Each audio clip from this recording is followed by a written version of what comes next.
Hello students, last class में हमने special connective tissue में स्केलेटल टिश्यू को पढ़ा था। आज हम स्टार्ट करते हैं मस्क्यूलर टिश्यू। क्या होता है मस्क्यूलर टिश्यू? ऐसा टिश्यू जो बहुत सारी मसल सेल से मिलकर के बनता है उसको हम बोलते हैं मस्क्यूलर टिश्यू। ये मसल सेल्स जो होती है वो इलोंगेटेड होती है, इसीलिए हम इसे मसल फाइबर भी बोलते हैं। और ये मसल फाइबर कॉन्ट्रैक्टाइल नेचर के होते हैं। कॉन्ट्रैक्टाइल नेचर मीन्स होता है कि ये कॉन्ट्रैक्ट भी कर सकते हैं और रिलैक्सेशन भी होता है इनमें। तो कॉन्ट्रैक्शन और रिलैक्सेशन नेचर की वजह से इन्हें कहा जाता है कि इनका नेचर कैसा होता है, कॉन्ट्रैक्टाइल नेचर होता है। इनका ये कॉन्ट्रैक्टाइल नेचर इनमें प्रेजेंट प्रोटीन की वजह से होता है, और इनमें जो प्रोटीन होता है वो होता है एक्टिन एंड मायोसिन। तो हम बोल सकते हैं कि मस्कुलर टिश्यू जो है वो किससे मिलकर के बना है, made up of thin elongated contractile muscle fibres. और ये कॉन्ट्रैक्टाइल टिश्यू हमने इसे इसलिए बोला है because it has the ability to contract due to protein. और प्रोटीन कौन कौन से हैं? एक्टिन एंड मायोसिन प्रोटीन है। अब हम यहाँ पर देखेंगे कि इसके जो मसल फाइबर जो रहते हैं, इन मसल फाइबर के साथ में क्या प्रेजेंट रहता है, मसल फाइबर के बीच में नर्व्स भी होती हैं, साथ में ब्लड वेसल्स भी होती हैं। तो हम बोल सकते हैं कि muscle fibres are innervated with nerves. और ये यहाँ पर जो कि ब्लड की सप्लाई हो रही है, इसीलिए कहा गया है कि वॉस्क्यूलर रहता है, क्योंकि इसमें क्या रहता है, ब्लड वेसल्स जो होती हैं वो ब्लड की सप्लाई करती हैं। तो ये मस्क्यूलर टिश्यू जो होता है ये हमारी बॉडी वेट का 40% पार्ट जो रहता है बनाता है। जैसे हमारा बॉडी वेट है उसका 40% पार्ट कौन बना रहा है, हमारी मसल्स बनाती हैं। तो यदि हम एक मसल फाइबर का स्ट्रक्चर देखें तो कुछ इस तरह से रहता है कि इसमें आउटर मेम्ब्रेन होती है। इस मेम्ब्रेन को हम बोलते हैं सार्कोलेमा। जैसे हमने 9th क्लास में पढ़ा था, स्ट्रक्चर ऑफ न्यूक्लियस देखा था। तो न्यूक्लियस में हमने क्या देखा था कि न्यूक्लियस के चारों तरफ जो मेम्ब्रेन थी हमने उसको न्यूक्लियर मेम्ब्रेन नाम दिया था। उसके अंदर जो फ्लूइड था उसको हमने न्यूक्लियर प्लाज्मा बोला था। फिर न्यूक्लियर प्लाज्मा में क्रोमेटिन मटेरियल न्यूक्लियोलस प्रेजेंट था। सेम ऐसे अगर हम देखें तो मसल फाइबर जो रहता है इसकी आउटर कवरिंग जो रहती है, मेम्ब्रेन जो रहती है, उस मेम्ब्रेन को हम बोलते हैं सार्कोलेमा। और यहाँ पर जो फ्लूइड रहता है इसको हम बोलते हैं सार्कोप्लाज्म।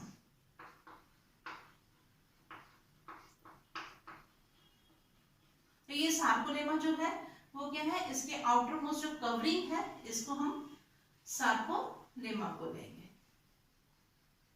ये सार्कोलेमा और ये सार्कोप्लाज्म है। तो मस्कुलर टिश्यू को क्लासिफाई किया गया 3 ग्रुप्स में। एक है हमारे पास में स्ट्राइटेड मस्कुलर टिश्यू, सेकेंड है हमारे पास में नॉन स्ट्राइटेड मस्कुलर टिश्यू, और थर्ड टाइप है हमारे पास में कार्डियक मस्कुलर टिश्यू।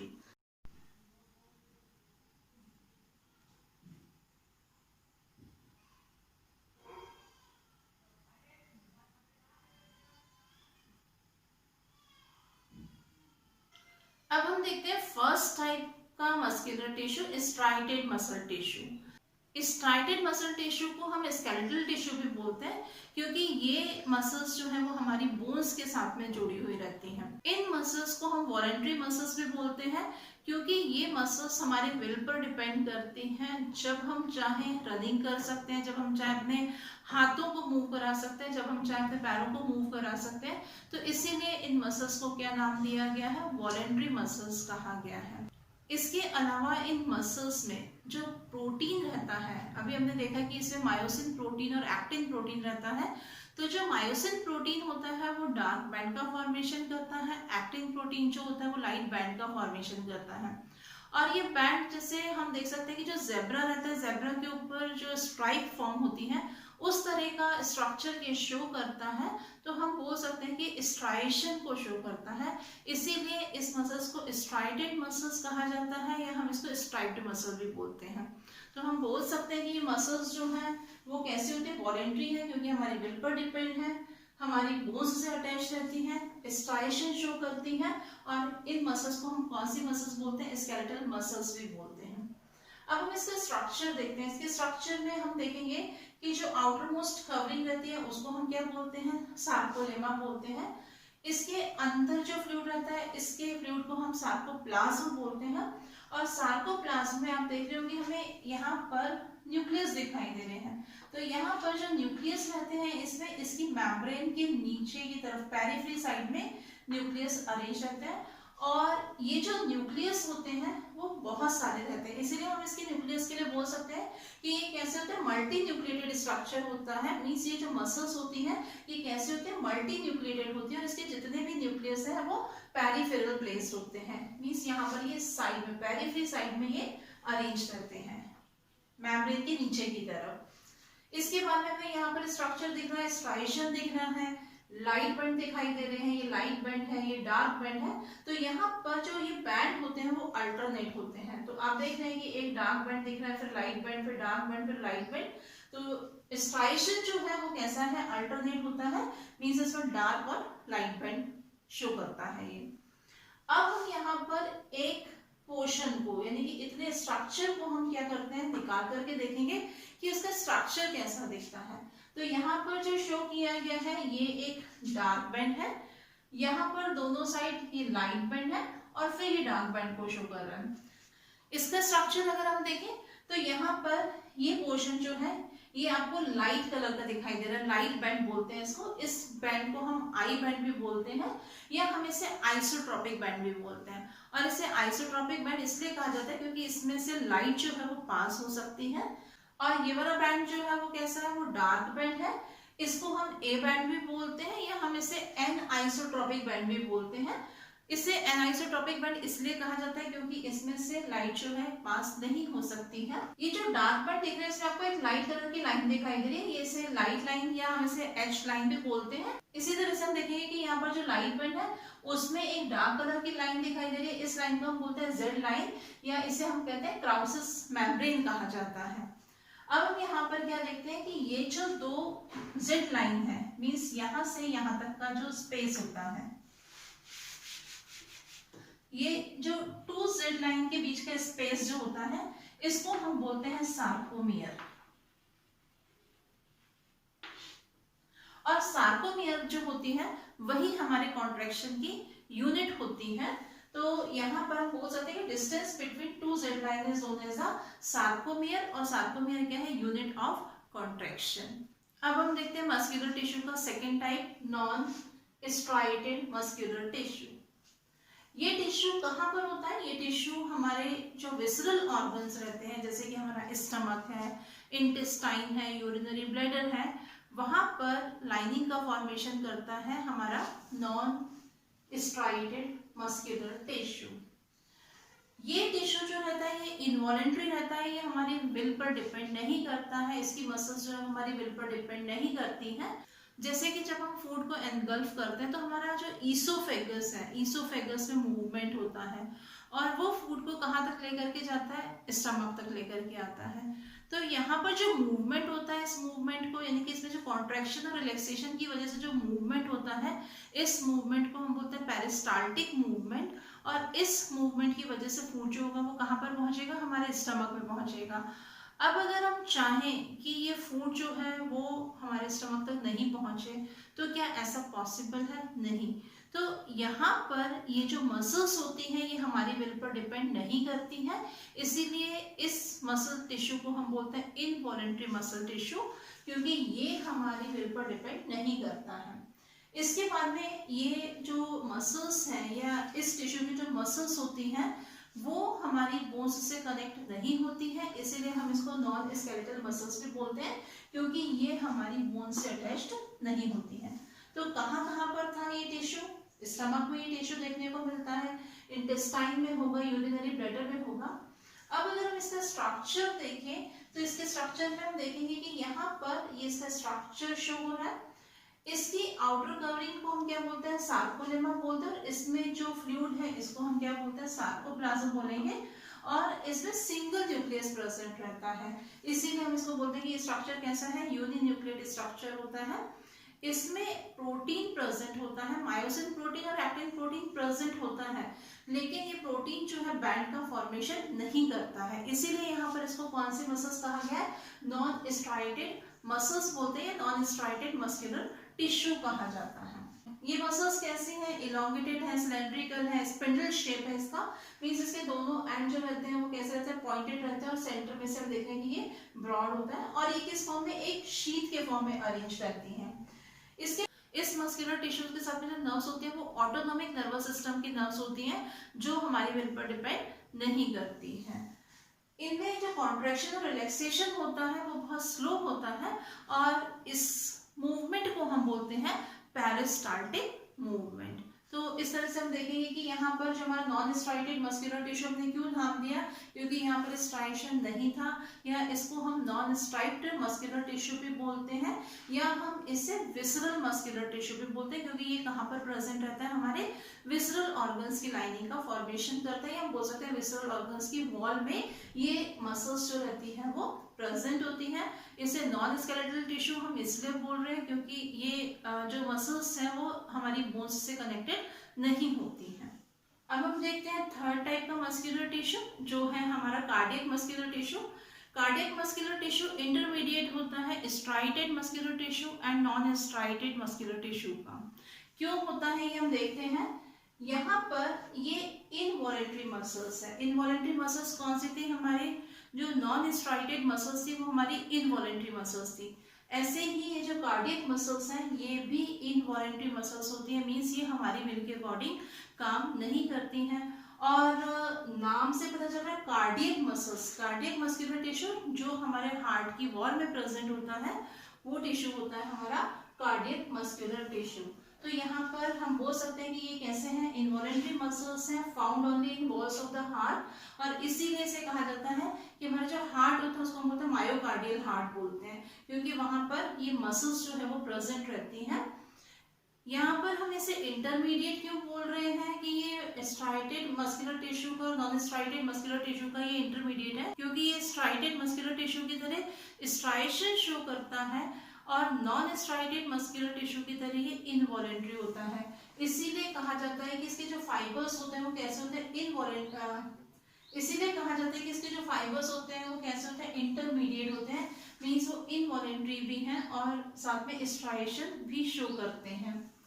यहाँ पर ये जो मसल फाइबर रहता है इसका कार्डियक मसल के जो फाइबर्स होते हैं वो ब्रांच होते हैं, और इनका जो सार्कोलेमा रहता है मीन्स जो आउटर कवरिंग थी वो बहुत पुअर डेवलप होती है, और कहीं कहीं पर ये सार्कोलेमा जो है वो थिक होकर के फॉर्मेशन करता है इंटरकैलेटेड डिस्क का, जो जिगजैग लाइन के फॉर्म में सेल के अंदर प्रेजेंट रहता है। ये जो इंटरकैलेटेड डिस्क होते हैं इसकी हेल्प से सेल्स जो होती हैं वो आपस में कम्युनिकेट करती हैं, और यहाँ पर ये जो सेल्स होती हैं वो कैसे होते हैं, यूनिन्यूक्लिएटेड होते हैं, ये सिंगल न्यूक्लियस में प्रेजेंट रहता है।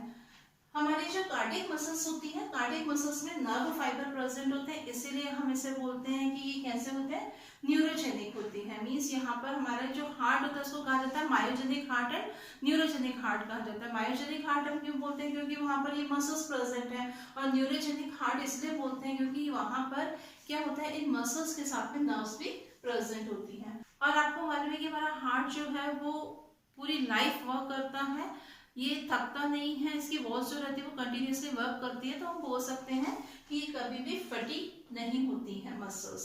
इस तरह से हमने देखा कि जो कार्डियक मस्कुलर टिश्यू है वो स्ट्राइशन भी शो कर रहा है और साथ में वो कैसा है, इनवॉलेंट्री भी होता है।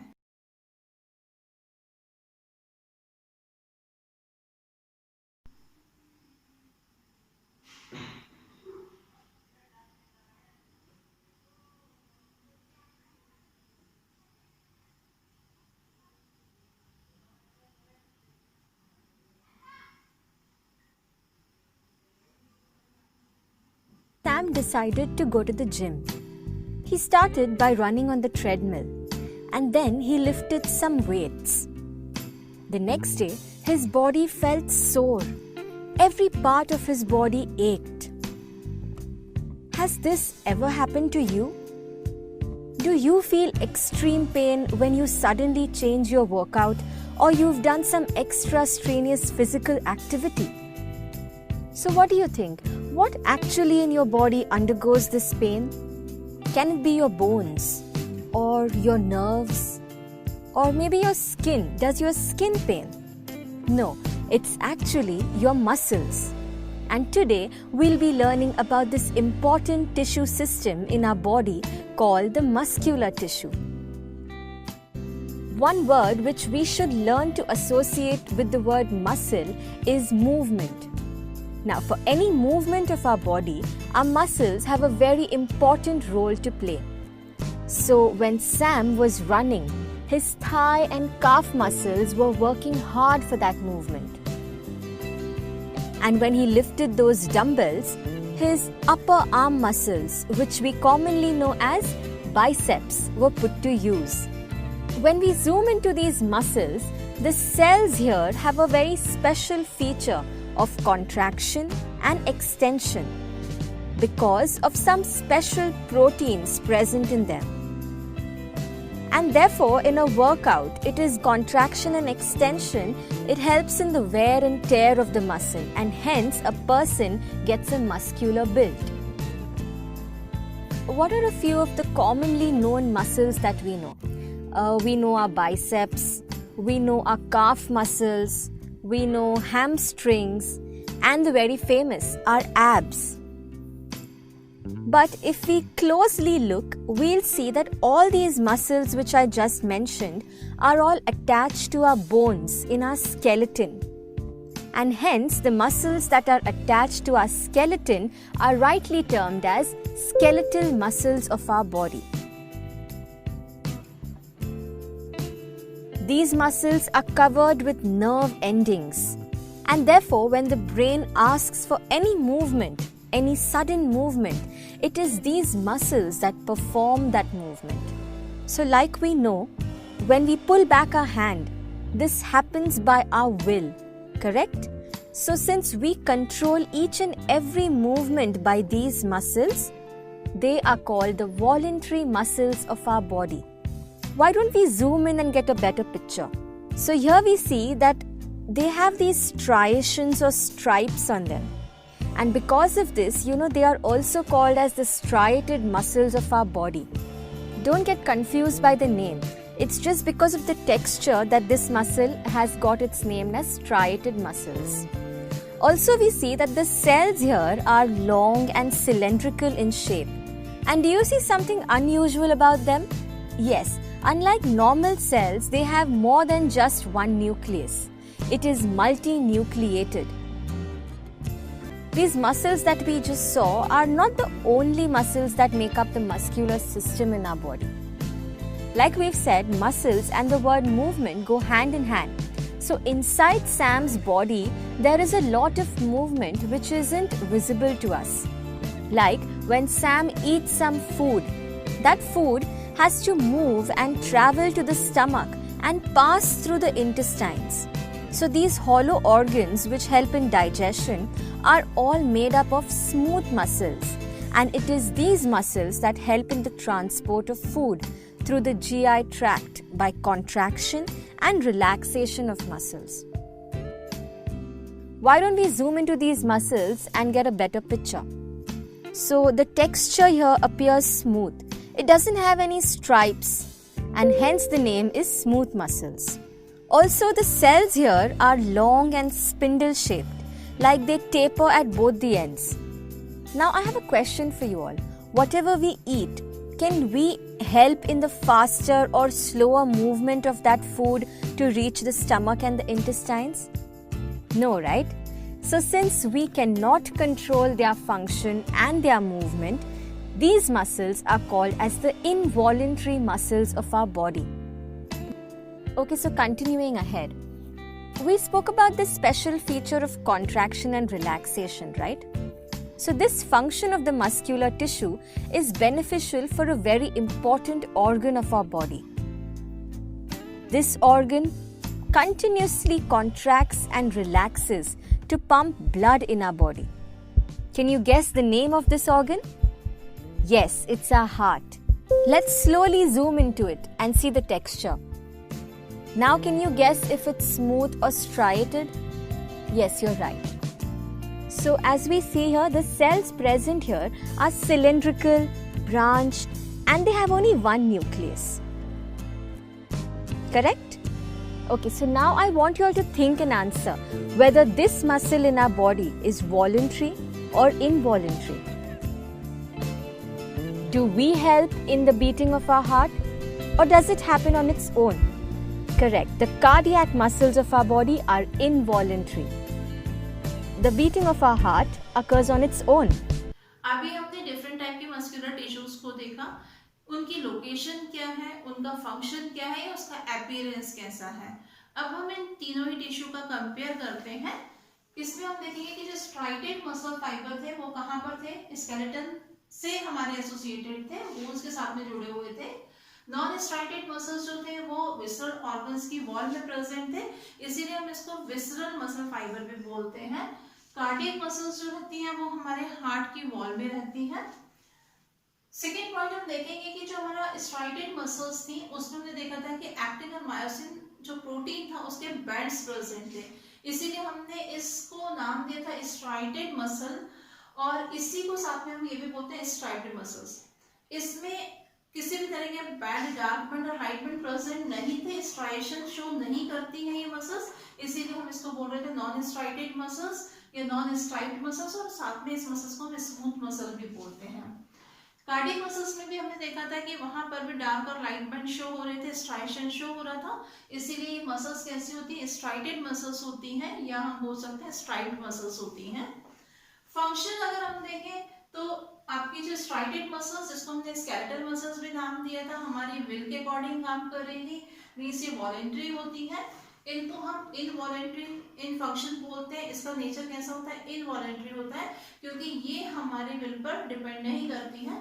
सेम हमारे हार्ट की जो वॉल्स होती है वो भी हमारी विल पर डिपेंड नहीं करती, इसीलिए इसका फंक्शन कैसा है, इनवॉलेंट्री होता है, मींस ये हमारी विल पर डिपेंड नहीं करती है। यहाँ पर ये सेल्स हमने देखी थी, मल्टी न्यूक्लिएटेड सेल्स थी, मेम्ब्रेन के नीचे बहुत सारे न्यूक्लियस थे पेरिफेरी साइड में, इसमें सिंगल न्यूक्लियस प्रेजेंट था, मींस ये सेल यूनिन्यूक्लिएटेड होती है, ये भी यूनिन्यूक्लिएटेड मसल्स होती हैं। अगर हम शेप देखें तो ये सेल्स जो थी वो इलोंगेटेड थी, इनका शेप स्पिंडल था, और ये सेल्स भी जो थी वो इलोंगेटेड थी, पर यहाँ पर हम देखेंगे कि ये सेल्स जो थी वो ब्रांच्ड नहीं थी, और यहाँ पर ये जो मसल्स रहती हैं वो कैसी रहती है, ब्रांच्ड होती हैं। और हमने देखा है कि जो हमारे हार्ट की वॉल है या विसरल ऑर्गन्स रहते हैं उनकी वॉल्स जो वो कंटिन्यूसली वर्क करती है, वो थकती नहीं है। लेकिन हमारी जो स्केलेटल मसल्स हैं, अगर हम बहुत ज़्यादा रनिंग करते हैं या आप बहुत ज़्यादा वर्क कर लेते हैं तो वो थक जाती हैं, तो इसीलिए हमने यहाँ पर कहा है कि स्ट्राइटेड मसल्स जो होती है वो कैसे होते हैं, फैटीग होती हैं। यहाँ पर नो फैटीग, ये भी नो फैटीग, तो इस तरह से हम इन तीनों का कंपेयर कर सकते हैं।